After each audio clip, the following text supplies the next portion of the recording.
Who dat? Welcome to the podcast you've been waiting for. Great perspective and exclusive interviews. It's a hard job for those guys because it's happening fast. The kind of Saints insight and fun commentary you won't get anywhere else. We've got plenty of technology to speed things up.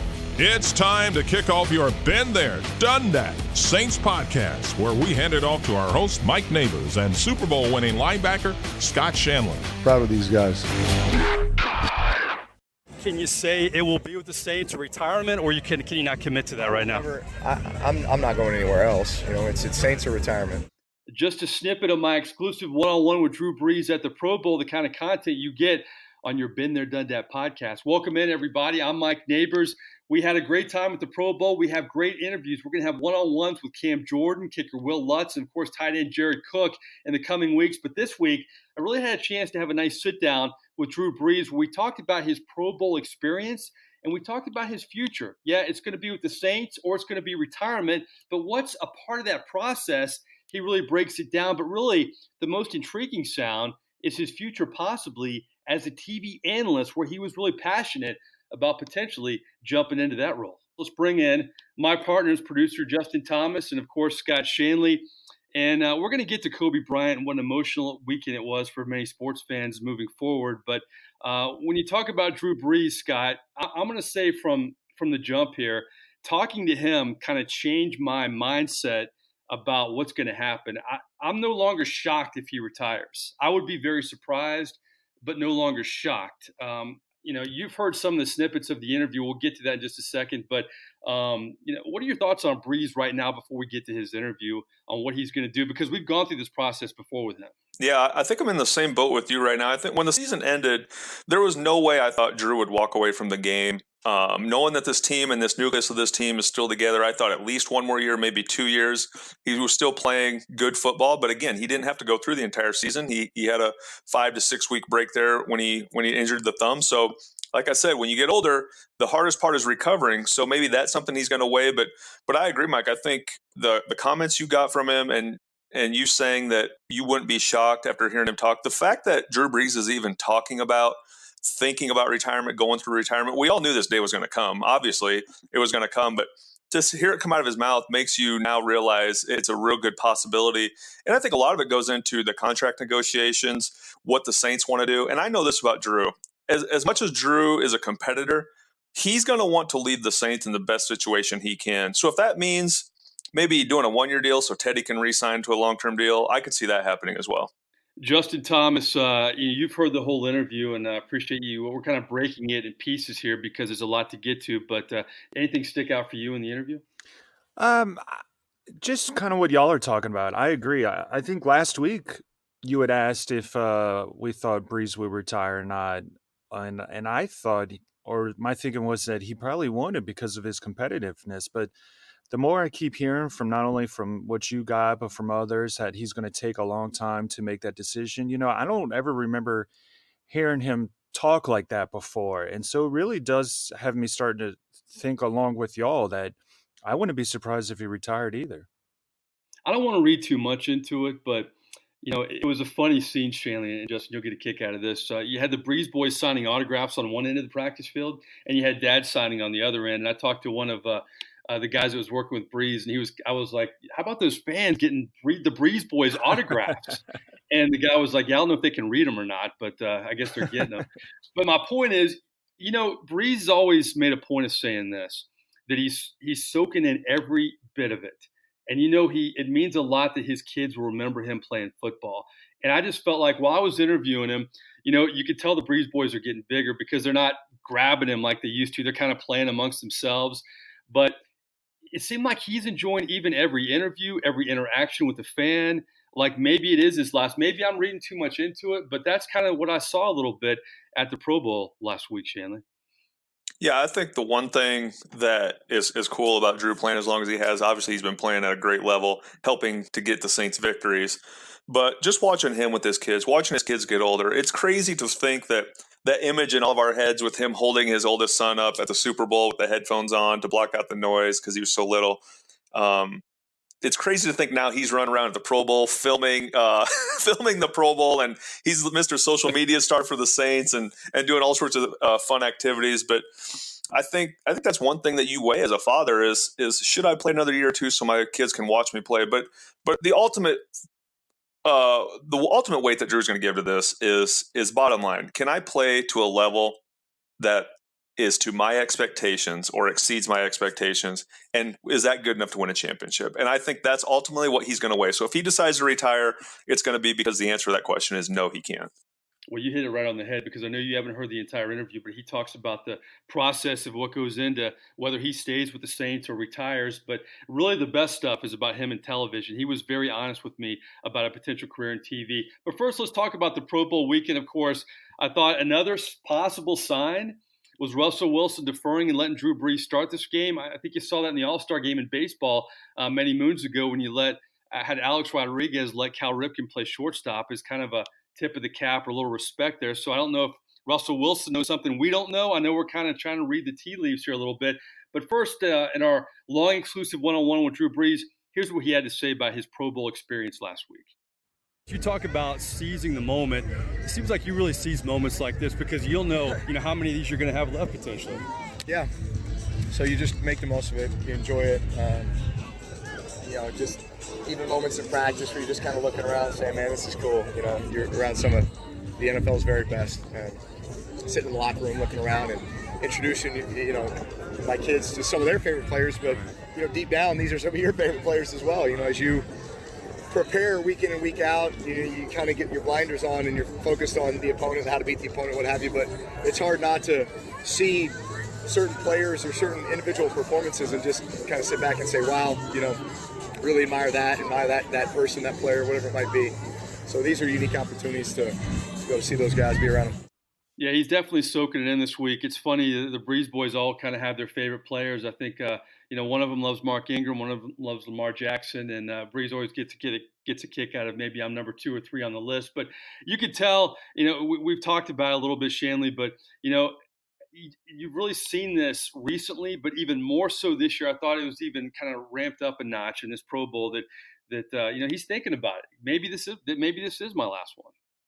Yeah, and he's won a Super Bowl, and obviously in 2010 probably thought he'd have more than one, and especially the way the last 3 seasons ended. I've said a lot of times that these last 3 years the Saints were talented enough to win a Super Bowl, but I think we talked about one of the factors he's going to weigh is can he play up to the level he's used to playing, but he's got a great team around him. Maybe can he go after it one more year? There's still going to be a favorite in the NFC, and I think that's common, the fact that he's soaking this all in. I can remember going into my 10th year. It was last year my contract. I knew before the season it was going to be it. No matter what happened, I wasn't the same player. I didn't have the same burst I did before. And mentally, it was very exhausting going home knowing there were plays that you weren't making that 2 or 3 years ago you can make. So I know going that 10th year, every time I walked out of the tunnel, every time I ran out for a starting lineup, every time I visited another stadium, I looked around and soaked it all in because those are the memories that you want to have forever. And I think when you're a rookie, your second, third, fourth year, you don't even take the time to soak it in because you think you're going to play forever. And it's cool that Drew gets to experience a Pro Bowl this late in his career, especially with his boys. So that'll just add to the memories even more. Shanle, this may be a dumb question, but did it mean something to get that 10th year in? Like, I played in the NFL 10 years. Yeah, absolutely it did. Because, when I was a 7th-round pick and I was hurt my entire rookie year with a hamstring injury in St. Louis, they had to cut me to free up a roster spot, trying to put me on practice squad. Coach Parcells claimed me. I sat in the DFW Marriott that night thinking, man, I don't know if I want to play in this league. It's crazy. One morning I'm living in St. Louis. That night I'm in Dallas. Didn't know if I wanted to do that NFL business side of it. But it's just crazy how fast things can change. And for me, when I was in my second year, 3rd, 4th, 5th, never did I ever think that getting double-digit seasons was a possibility. I was very fortunate to play for excellent coaches who taught me more about football than I ever thought there was involved in the game. But more importantly than that, I was very blessed to not have any major injuries because that sidetracks a lot of guys' careers. Yeah, I'm talking to Breeze. He's still got the brace on his thumb, and he's still playing through all that stuff. But if that meant a lot for you to have 10, Breeze, maybe it'll mean a lot that you have 20 in 2020. We'll see if the stars align for him and the Saints moving forward. Well, speaking of retirement, Shanle, you kind of hit on him. You know Drew Brees well. You know what he's thinking. And it's really on par with what he said about what will impact his decision when it goes into retirement. Our second part of our exclusive one-on-one with Drew Brees, here are my questions about what will go into his thinking about retiring. A lot of speculation about your future, but you've been through this before, having gone through this and all the speculation, all the questions. Does that help you handle it and kind of go with your family, or is it always hard? No, I mean, listen, it's more just the boring answer that I have to give everybody, which is, I have my process. I'm not going to tell you what my process is, but I'm going to go through my process, and I'm going to give it a month or so, and I'm just don't want to rush anything, and just value this time with my family, with my kids, with my wife, and separate myself from the season a little bit. It's still kind of fresh. We're still in football. They haven't played the Super Bowl yet. They haven't played the Pro Bowl yet. So once we get past all that stuff, then I can let everything play out. You won't tell me the process, but the older you get, does the process change? Can you give me that much? Well, I mean, I didn't go through this process 5 years ago. It was always like I'm playing forever. That was my process. So at some point you recognize, all right, I'm not going to play forever. At some point this is going to come to an end. And you just take that time to I think separating yourself from the game for a period of time when the season's over is what you need. It's healthy. You need that. Recharge the battery, and then evaluate where you are, right? Both physically, mentally, emotionally. And then, if you're ready to go again, then here we go. Here's the plan for how you're going to approach the off season, and then you just take it from there, one step at a time. If you're ready to go again. If you're ready. Shanle, those are a little different words he's using with me than he's used the last couple of years. Yeah, I think the key thing I took away from his comments was 5 years ago, that self-talk he knew didn't have to happen. He knew he was going to play a lot longer, but now the reality is setting in. And the thing about it for us, Drew Brees fans and watching him, is we know there's a little decline in his play, most notably with the arm strength and the long ball. But everybody knows that, and still defenses can't stop him. He's so efficient underneath with all the intermediate routes, with the timing, with the back shoulder fade, with the seam route down the middle to Jared Cook that nobody could stop all year. And so you kind of want to continue to see him play as long as he can play at that level. But we all have to face our mortality as athletes, no matter who you are. It doesn't matter if you're Tom Brady or if you're a first-year practice squad guy. We never know when the time's going to come. In this case, Drew gets to answer that question himself. He gets to walk away from the game with the lasting impression that he can still play the game at a good level, or he can walk away from the game with possibly another Super Bowl, and that'll be the things he'll have to weigh. When I heard him say that about 5 years ago, I was thinking when he stepped up to the podium, first day of training camp at the Greenbrier, saying, I want to play till I'm 45. And that's the Drew Brees that we all appreciate, a guy that feels like, you know what, I'm competitive. I want to beat the odds. I got a chip on my shoulder. People say I can't do this stuff. And then I kind of think about what happened last year, and I think about it two different ways, Shanle. Tell me what you think of this. He was the player of the month in December. Far cry from the way he finished a year ago. Great way to go out. But then doesn't have a great game against the Minnesota Vikings. Turns the ball over a few times. I'm thinking, does he look at it, you know what, I played pretty good my last year, or maybe I don't want to go out the way I did in that playoff game, or does that even factor into it? I mean, how much is that a part of it, you think? I definitely think that's a part of it. And the frustrating part is he can say that the last 3 years because of the way the season's ended as a team. He's fallen short of his ultimate goal.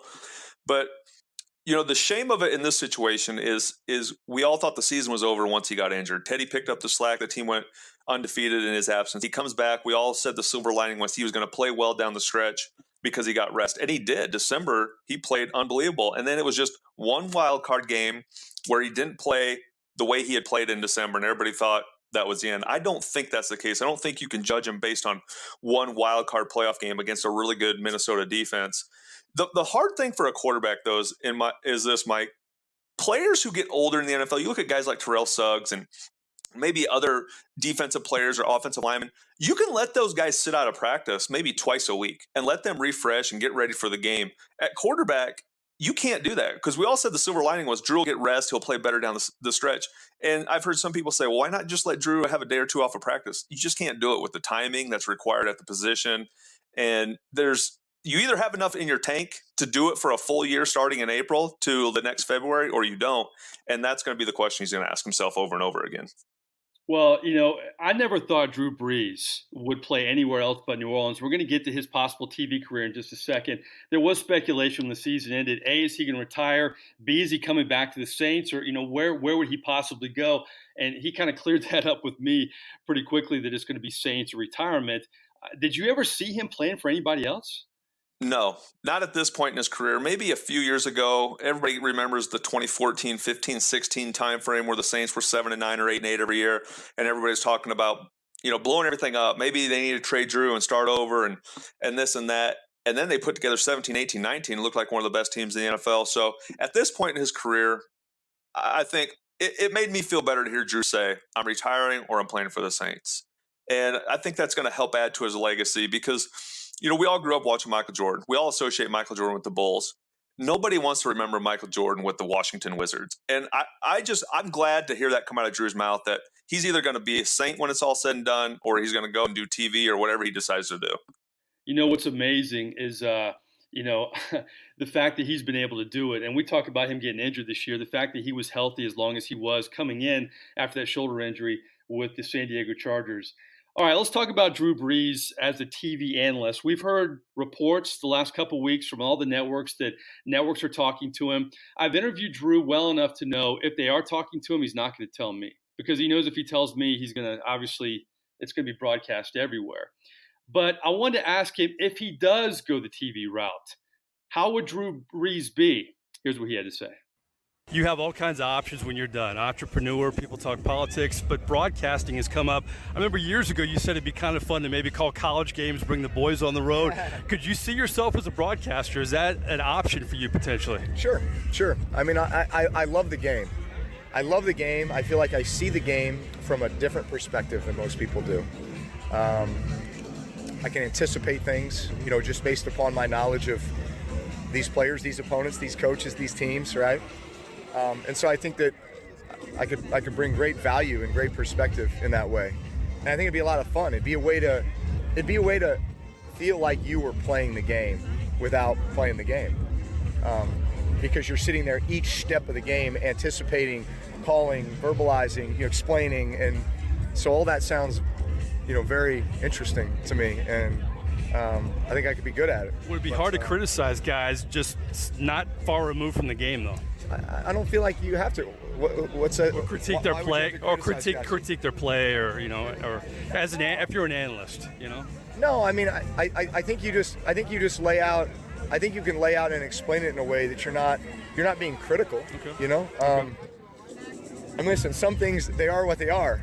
Like, hey, I wish I had that throwback, that kind of thing, or whatever it is, right? But I think more so than anything, it's a way for you to help fans understand more of the inner workings and exactly what's taking place, and being able to anticipate what's coming.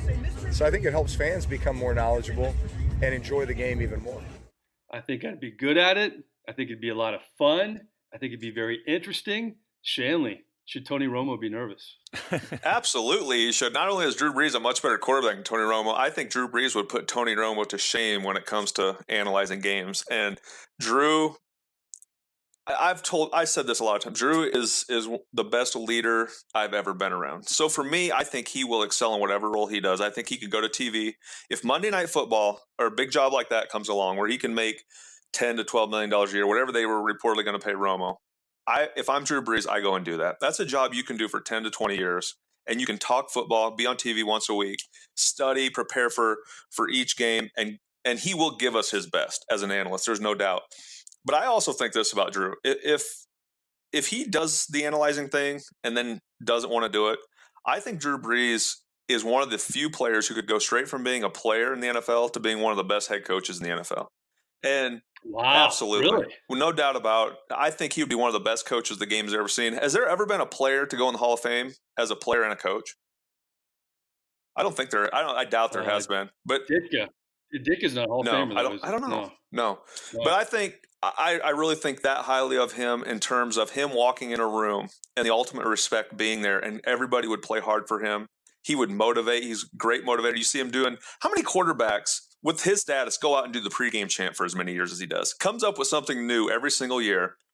And everybody gets hyped before the game with their starting Hall of Fame quarterback. I mean, those are the things that Drew can do. He's a leader of men. And so obviously I would want to see him first play. Secondly, I think he'd be the best analyst in the business. But more importantly, I think he, as a leader, should become a head coach someday. Yeah, I think so too. Mike Ditka is a Pro Football Hall of Famer, so I think he would join Mike Ditka, but he would be remembered a lot better by the Who Dat Nation than Mike Ditka was, probably, if he went that route. Shanle, I look at Drew Brees, and he said, it would be like playing football without playing football. Just comments like that kind of remove me from the shock to surprise thing with Brees, because when I asked him that question, I didn't know what he would say, but you heard the passion about the job of potentially being a broadcaster. That's what I heard with his answers there. It gives you insight into he is no longer far away from that line about thinking about when he crosses over after football. He has given serious thought to things he would enjoy, things he would like to do. And that's very important. It really is, because for a lot of players, and I was in that same boat, when I was done playing, I knew I didn't like playing anymore because of the way my body felt. And mentally, I couldn't do it.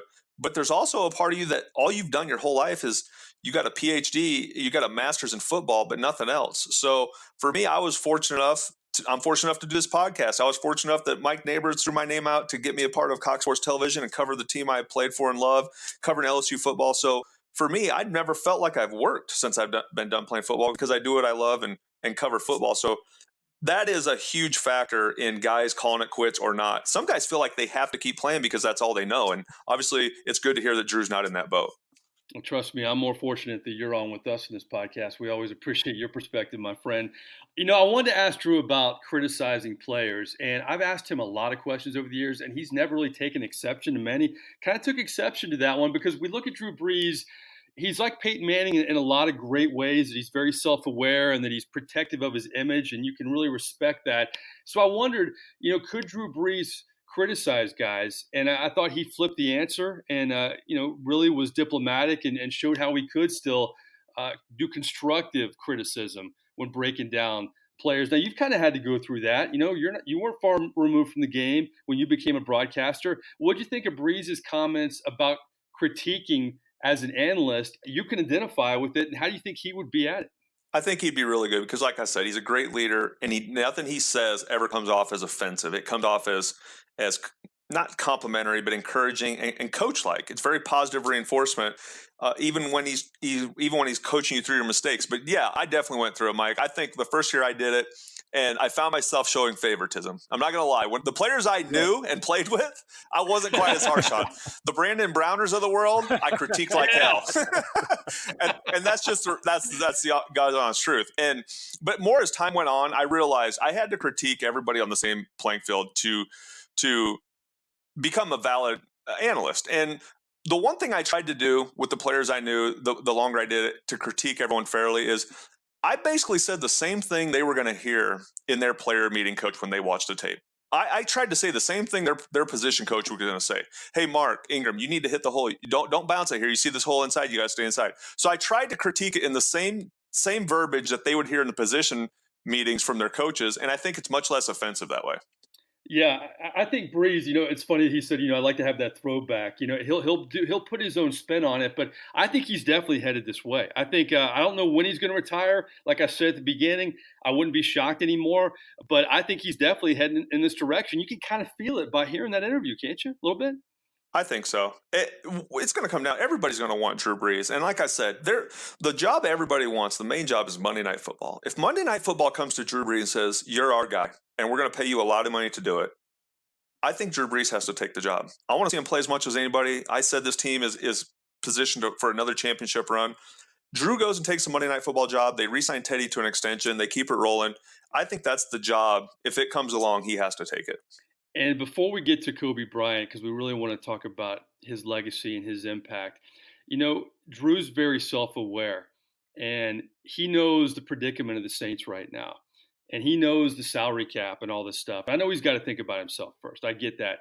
But knowing Sean Payton and knowing that they have Bridgewater, knowing Taysom Hill, is that part of the equation at all? I mean, I know he's got to worry about himself, but is that part of it too, you think? at all. Yeah, I think so. Every guy's an independent contractor, and they're trying to maximize their earning power. You see, Tom Brady has said, "Hey, I finally want to be compensated. I haven't asked to be compensated like these other guys, but guys are making $30 million. I haven't ever asked for that. So he wants to go through free agency and be compensated accordingly. Drew's the same way. Whatever you pay him, in reality, he's probably underpaid for everything he's done for the city and for the team. But I think they're going to try to come to him with a fair term, but I honestly believe the team's going to try to find a way to make it work that they can keep Teddy as well, because the real shame in all this, and Drew's going to feel a little bit of guilt, I believe, if they say, hey, we can sign you for another year or two, but it's going to mean Teddy leaving. Mm-hmm. I could see Drew trying to work something out because he wants to set this team up for success when he's done. Yeah, that's what I mean. There's a lot of moving parts here with Drew Brees in so many ways. And like he told me at the Pro Bowl, we'll find out in the next month, if maybe not sooner, on what his intentions will be. Well, very sad news over the weekend. To me, this kind of transcends sports in so many ways. The death of Kobe Bryant, who is the same age as Drew Brees at 41. And then you find out that his daughter was with him when the helicopter crashed in California. I want to bring back Justin for this too. I think this is one of those stories where you always remember where you were when you heard it. I heard it through my partner Scott Shanley's text, and I have two daughters, and they're 13, 14, and 17. And my 17-year-old actually called me, and she's not a big sports fan, and it really shook her up. And I thought at the moment, I didn't really know what to think. First, is this real? Is this really happen? And then you find out it's real. What was your first reaction, Scott, when you heard this? I was in disbelief, and we've seen these crazy trends on social media where people make up fake deaths. I really believed it was that, and I didn't believe it for probably a half hour to an hour after I looked into it more and saw more credible sources coming forward. And then you had the sheriff in California commenting on it. But for me, I was in disbelief. Didn't want to believe it. We all know our time's going to come. It's just the reality of it. But Kobe Bryant was one of those guys where when you look at his career, just larger than life. And it automatically makes you feel vulnerable, because if something like this can happen to the great Kobe Bryant, it can happen to any of us. And I think that was the reality that was hard to take yesterday and sit in.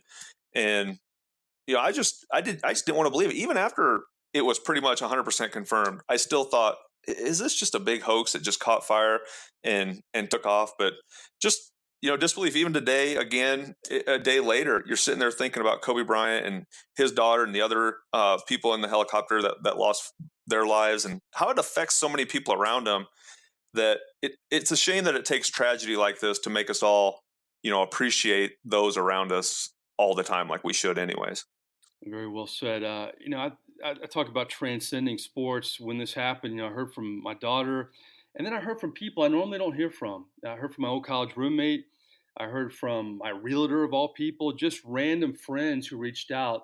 And to me, that shows the impact of Kobe Bryant, that you didn't have to be a big sports fan, Justin, to really have this story hit you in this way. What was your first reaction when you heard this? Actually, what you just said is kind of how I felt. I mean, growing up, I've always been a football fan, an NFL fan, never particularly followed basketball, but for some reason, I've always been a fan of Kobe Bryant from afar. He was a giant. And so the fact that he had that much of an impact, that I was even aware of him and knew how impactful he was, not only to the game, but to the city of LA and to, so many other areas in his life as well. I mean, I was absolutely shocked when it happened. Kind of like Scott said, at first I was thinking, like, was his Twitter account hacked or something? And I couldn't believe it. From pretty much after I found out, the rest of the day I was glued to ESPN, just constantly reading updates, trying figure out how something like that could happen to someone so young. Shanley, you understand this, being a former athlete and transitioning into retirement, and you would hate this story if it happened to anybody. But Kobe Bryant was a guy, he won an Academy Award. He was a real cerebral guy, spoke different languages, was raised overseas because his dad played basketball overseas. And I read a column that Bill Plaschke wrote in the LA Times I thought was interesting. Didn't have an entourage, would walk with reporters sometimes to his car after games and talk about all kinds of stuff. He wasn't your average guy. And you think about, a guy like that has accomplished so much. I mean, he's only been out of the game 4 years, was about to be inducted in the Hall of Fame, but beyond basketball, what he could have achieved in the next few decades, I think that's, along with just losing him and his daughter, that makes it even more heartbreaking. Absolutely. And I think we look at like Magic Johnson, how successful he's been since playing basketball. I think Kobe Bryant would have been mentioned in that same thing, whether it was investing or the movie, the stuff that he had going on, or coaching his daughters. For me, I grew up in the era of Michael Jordan. Michael Jordan was my guy. And then Kobe Bryant came along. I don't think I appreciated Kobe the way I should have Right. as a player, because I was Michael Jordan all the way. Nobody could ever hold the candle to Michael Jordan. But I love watching Kobe play. I love watching his competitive fire. And when LeBron came along, LeBron is an all-time great, but he didn't have that same mentality as Kobe. And I thought, man, Kobe was very rare. So I didn't appreciate him enough when he played. But my appreciation for Kobe Bryant came more as a father. After his playing days were done, you got a Mount Rushmore player. And instead of going and doing all these different things that he could possibly do and hanging out with big wigs all over the country, all over the world, really, he's coaching his daughter in basketball. And they had their own team, Team Mamba, and influencing the lives of young girls and helping her accomplish her dreams of someday hopefully playing in the WNBA. I think Kobe Bryant did more, in my view, as a father and for young girls than any other athlete's done in a long time.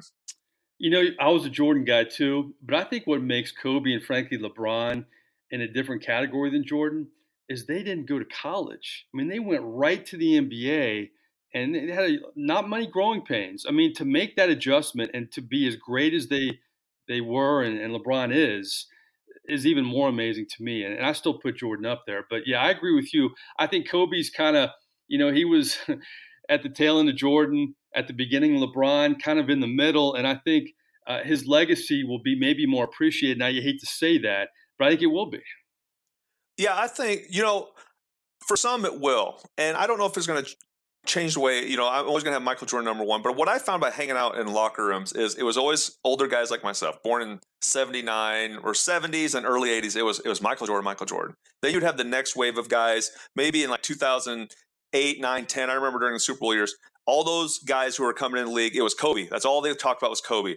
And now I'm training guys, and this wave is all about LeBron. They all think LeBron's the best player of all time. So it just goes to when you grow up, who you watch. But there's no doubt, the one thing that I appreciate about both Michael Jordan and Kobe Bryant is their unrelenting desire to be the best, and the amount of work that they put in, the desire they had, the blinders they had on. They were not born with the genetics of LeBron James. LeBron James was born a freak, to be that big, that strong, and that fast. But the thing I appreciate more about the other two, and this is not taking anything away from LeBron, I don't think LeBron has the same killer instinct the other two did. They were not born with the same genetic structure as LeBron. They worked on their game. They crafted the fadeaway. They did all these different things. And I think a lot of people can take that away from those two is if you want something bad enough, work for it. Whatever you're willing to work for, you can accomplish. And it's a great thing to see both those guys set that example for people in every profession. Yeah, when I heard the news and I got home later last night, I watched ESPN and they did a great job of just having all kinds of interviews, all kinds of reaction, playing old interviews from Kobe. And he was asked how he wanted to be remembered, and he said, I wanted to make the most of every day. I want to get the most out of my ability. And boy, he certainly did. And that's a great lesson for everybody moving forward. I mean, make the most of every day. And to bring it back to the Saints, that's one thing I've always respected about Michael Thomas is, he got the big contract in the offseason, had even a better year. And you know this, Shanle, there are a lot of guys who play for the paycheck, but there are a lot of guys who play for the passion too. And usually those are the great ones, like the Drew Brees, like the Michael Thomases, like the Kobe Bryants, who want to make the most of every day no matter what they're making, right? No question. That's why as a team, you have to know who you are paying, because money changes people. I don't care what anybody says. There are a lot of guys who coincidentally, hey, they had their best year in the contract year, and then it fizzles out after that. It's just how it works. Yeah. Guys are motivated to get that contract and that signing bonus.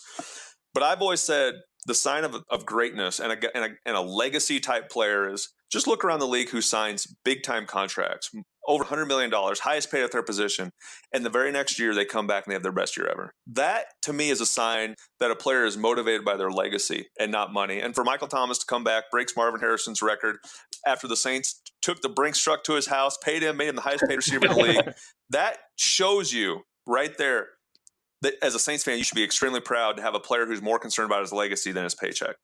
Michael Thomas, though, when it comes to media, we're not all bad guys. Feel free to join the podcast. We'll treat you right on here. We love you, Michael Thomas. We're giving you some love today. All right, well, Justin, before we get out of here, I'm going to brag about my predictions at the end. But first, you know what time it is.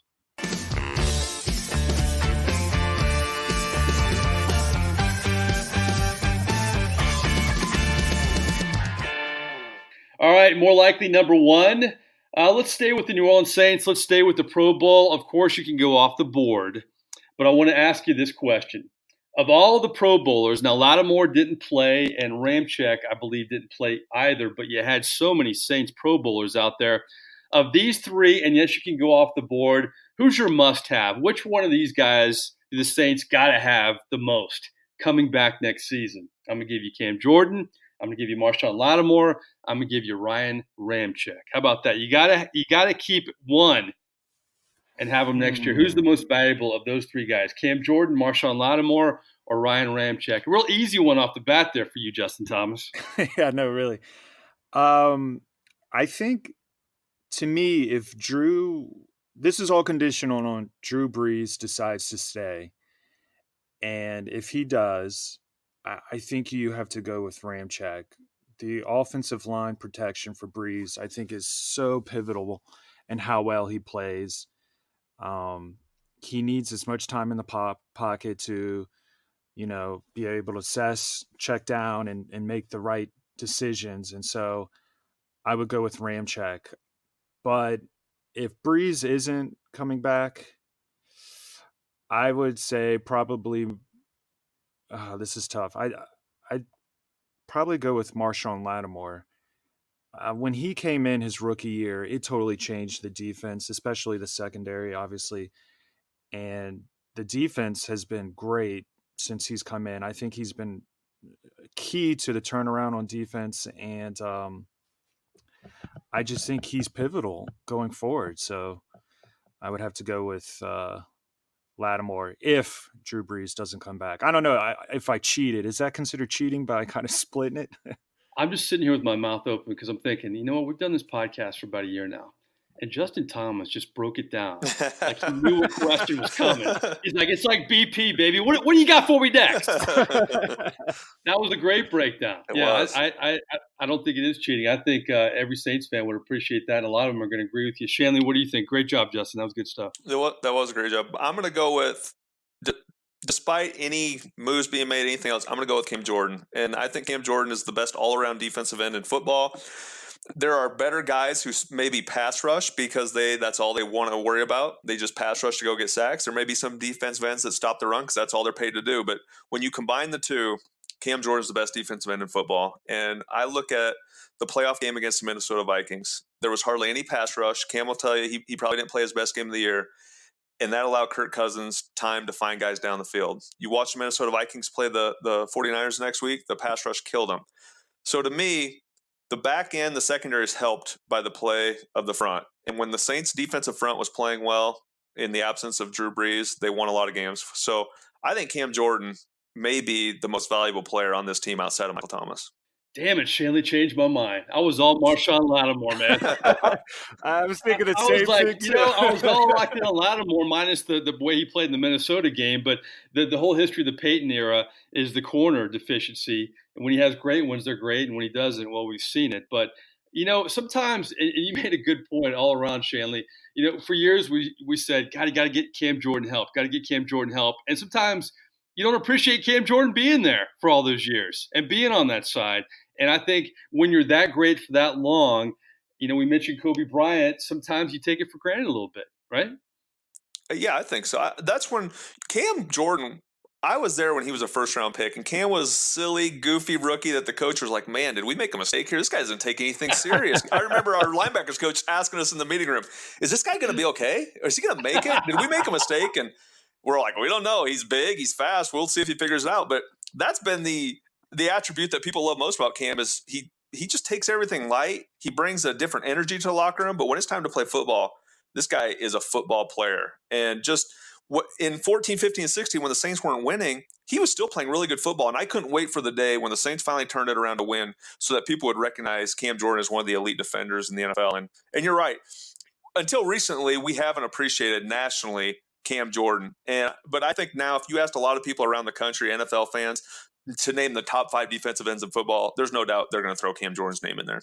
That's great stories. I remember Will Smith just looking at Cam Jordan because Cam Jordan and Will Smith are very different, and Will Smith would just kind of give him that look just kind of like almost like he's a little brother, just like, who is this guy? But he loved him. It was kind of an endearing, that's my little brother kind of look back in the day. So I always remember that. All right, more likely number 2, we try to keep up with current events.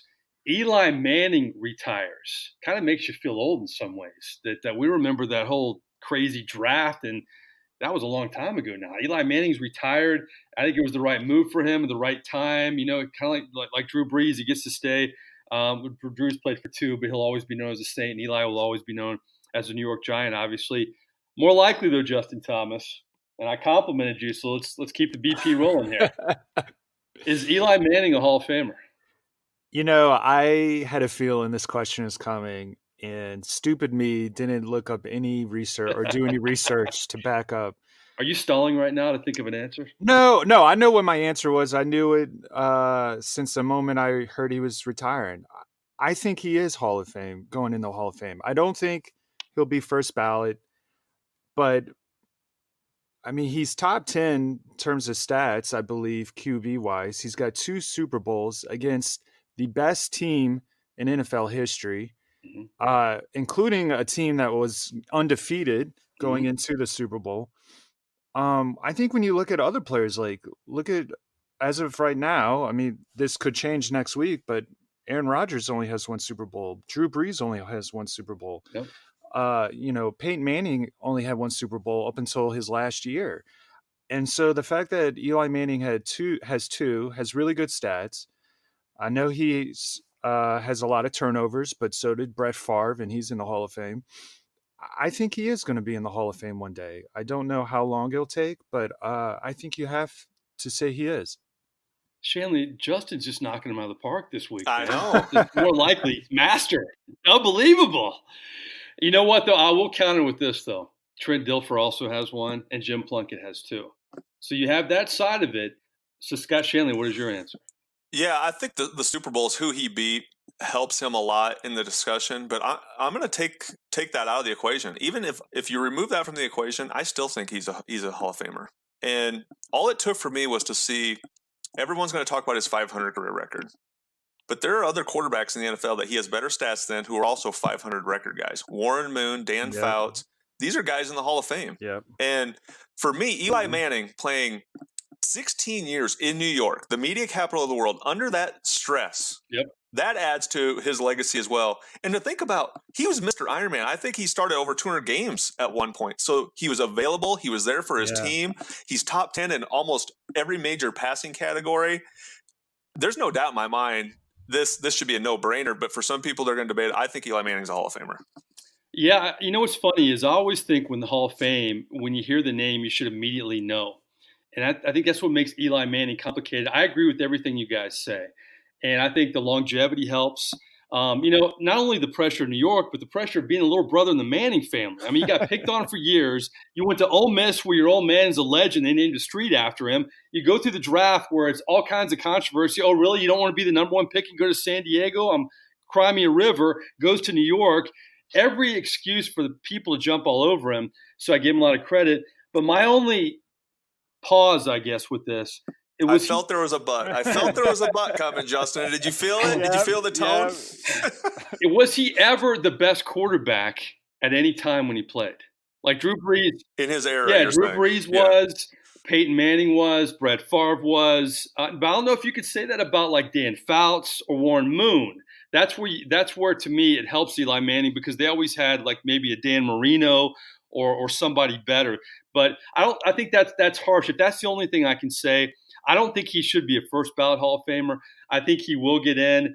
But I always wonder, to me, a Hall of Famer is a guy that dominated, was an MVP. But Drew Brees wasn't an MVP. But we all know Drew Brees was the best quarterback at times during his career. So I think at the end of the day, he'll be a Hall of Famer, just not a first ballot Hall of Famer, in my opinion. All right, let's finish up more likely. Let's bring back the Kobe Bryant story. We talked earlier in the podcast about his impact and how he transcends sports in so many ways. But let's talk about Kobe Bryant, the player.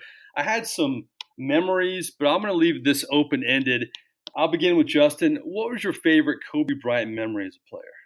Well, like I was saying earlier, unfortunately, I never really followed basketball much growing up, even while he was playing.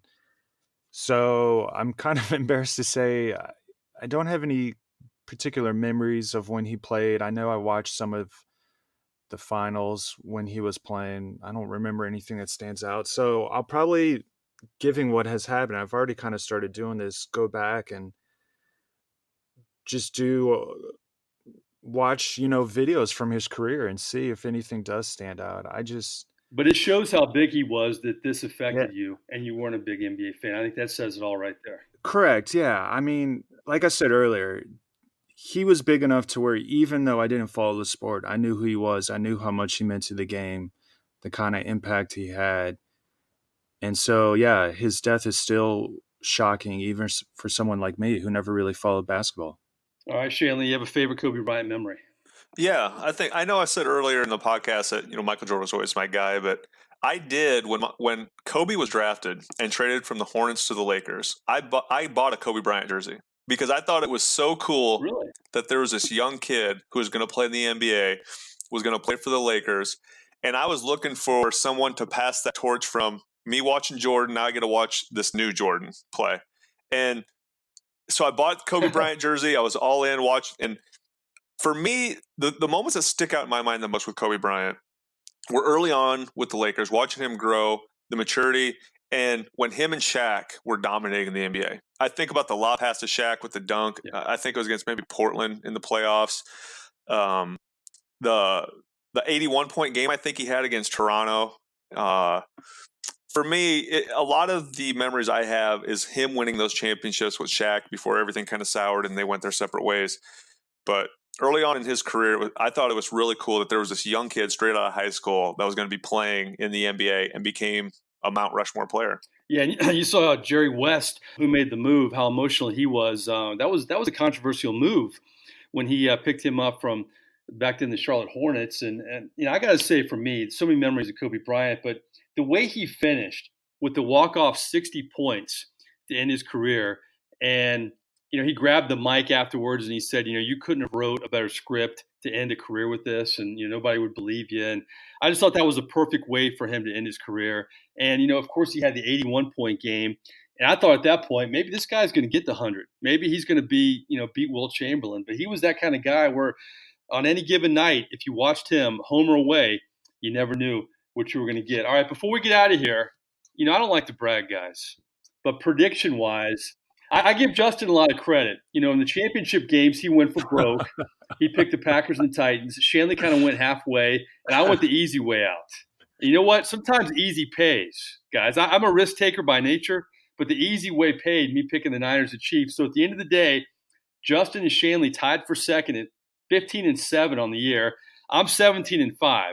So even if I blow the Super Bowl pick, you can't catch me. But there is still a battle for second place behind me. So with that said, Super Bowl prediction, Justin Thomas, you can beat Scott Shanley potentially unless he picks the same team. I may have a tiebreaker here, but who's going to win and what's the score? And the score. Ooh, wow. Yes. I think I've been impressed with how strong the Chiefs have come on lately, especially in the playoffs.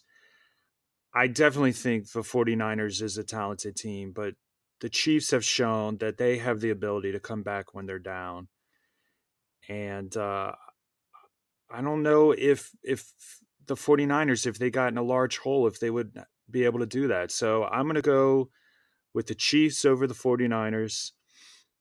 I think it'll probably be in the low 30s. I'm going to go with, let's go with 33-30.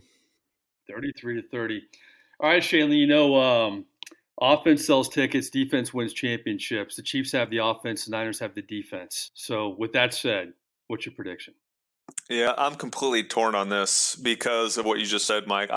Every time I think about the Chiefs winning, I think about that 49ers front four and those four guys in their track stance getting after the passer, which changes everything. And then I think about the Chiefs run defense against this 49ers offense and how I don't think they're going to be able to stop Shanahan, who's calling plays as good as anybody in the NFL. But for me, I'm going to go a little bit more with my heart over my defensive mind. I think it would be really cool to see Chiefs fans finally get a Super Bowl. They went to Super Bowl I, Super Bowl II maybe. It's been a long time, 50 years, and they are a dedicated fan base. And I think because of that, I know how dedicated the Saints fans are, how good it felt to deliver a championship. I'm going to go with the Chiefs winning 41-35, a high-scoring game. Neither defense stopping the other offense, but I just think that it's the Chiefs' time.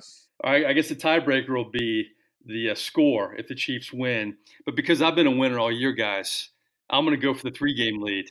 I'm going Niners, baby. You know what? And my gut tells me I'm wrong, but my gut told me I was wrong picking against the Ravens early this season. So I got to go, with my first instinct here. And you know what? I will say this, though. Man, I've never really seen a defense stop Patrick Mahomes yet in the NFL. Not much, anyway.